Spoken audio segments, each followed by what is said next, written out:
இந்த கழுத்தை நெரிக்கிற மாதிரி பிரச்சனைன்னு நம்ம சொல்றோம் பாருங்க.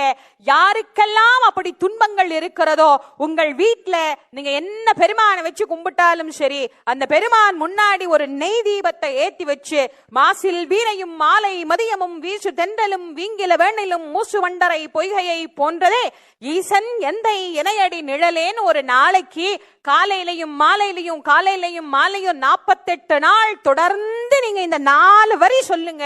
எவ்வளோ பெரிய பிரச்சனையாக இருந்தாலும் அது பஞ்சாய் பறந்து போகும் என்பது அனுபவ ரீதியான உண்மை.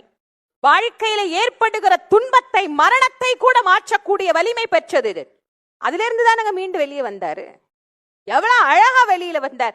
அப்பர் அனுபவித்த கொடுமைகள் கொஞ்சம் நஞ்சம் கிடையாது. கல்ல கட்டி கடல்ல போட்டது, சுண்ணாம நீற்றறையில போட்டது, யானையை விட்டு மிதிக்க சொன்னது, எவ்வளவு கொடுமை இருக்கோ அவ்வளவு பண்ணார். அத்தனையிலேயும் இறைவன் அவரை காப்பாற்றி தந்தார். அத்தனையிலேயும் அவர் காப்பாற்றப்பட்டார். உள்ளம் முருகி கண்ணீர் பெருகி ஒவ்வொரு இடத்திலையும் பெருமாள். நீங்க அப்பர் பதிகங்கள் எல்லாம் பாத்தீங்கன்னா எல்லாம் துன்பத்தினுடைய எல்லையில் இருந்து ஒவ்வொரு நாளும் அதிலிருந்து விடுபட உருகி உருகி உருகி உருகி இறைவனை பணிந்து பாடிய பதிகங்கள். ஒவ்வொரு தலமா போனார். 77